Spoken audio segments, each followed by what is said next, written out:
1 মিনিটে আলু ভর্তা হয়ে যাবে। তো আজকে আমার আলু সিদ্ধ করার কোনো ঝামেলা করতে হয়নি। বম্বে সুইটসের ইনস্ট্যান্ট আলু ভর্তা। আরেকটাতে ভাজা শুকনো মরিচ, অন্যটাতে পেঁয়াজ বেরেস্তা ও আলাদা একটা সরিষার টুকু পানি লাগবে। এটা মেজার করার জন্য একটা মেজারমেন্ট পাউচও দেয়া। মরিচ আর সরিষার তেল প্লেটে মিক্স করে পানি আর লবণ দিয়ে মেখে নিলাম। তারপর সব মশলা গরম ভাতের সাথে একদম পারফেক্ট।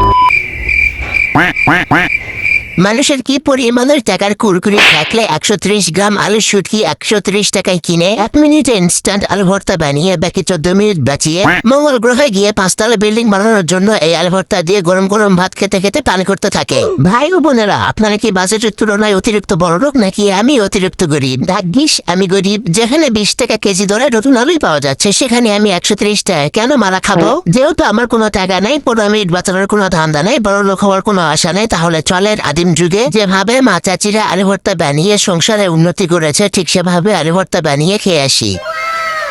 তার জন্য প্রথমে আমি 10 টাকা দিয়ে হাফ কেজি লাল সুন্দরী আলু কিনে আনলাম। 10 টাকা দিয়ে অনেকগুলো আলু পেয়েছি, চাইলেই এই আলুগুলো ভর্তা করে 10 জনকে খাওয়ানো যাবে। যেহেতু আমরা 2 জন মানুষ, তাই এখান থেকে আমরা 5 টাকার আলু নিয়ে নাঙ্গু পাঙ্গু করে পরিষ্কার করে নিব। আপনি ইচ্ছা করলেই এই হাফ কেজি আলু একবারে ভর্তা করে অন্যকে খাইয়ে জীবনে একটু পুণ্য অর্জন করতে পারবেন। আমি অত লুভি না, আমার অত পুণ্যের দরকার নেই, তাই এখানে আমি 5 টাকার আলু একদম ছিলে পরিষ্কার করে পানি দিয়ে ধুয়ে সিদ্ধ করার জন্য ভাত রান্নার সময় চালের মধ্যে দিয়ে দিয়েছি।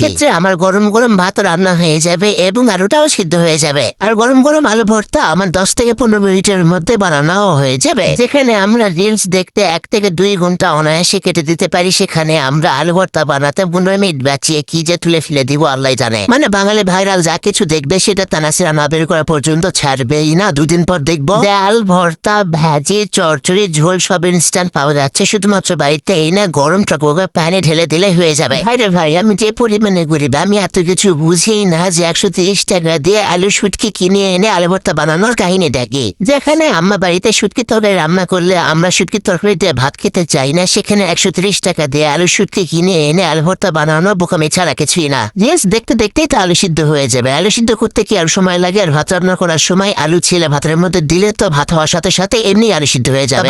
বগর করতে করতে ভাত হওয়ার সাথে সাথে আমাদের আলু সিদ্ধ হয়ে গিয়েছে। এখন আমরা এই আলুর ভর্তা বানিয়ে নিব। তার জন্য লবণ কয়েকটা তেলে ভাজা শুকনা পুত্তা আর লাফবিহীন হাতের নরম ছোঁয়া দিয়ে ঘুরিয়ে নিব। তারপর পেঁয়াজ আর সরিষার তেল দিয়ে মশলা বানিয়ে নিব। ভর্তা বাড়তি হাত দিয়ে না মেখে ওসব গ্লাভস আর চামচ ইউজ করলে সেটা কোনো ভর্তা নাই, সেটা তরটা হয়ে যায়, ওগুলো আমরা খাই না।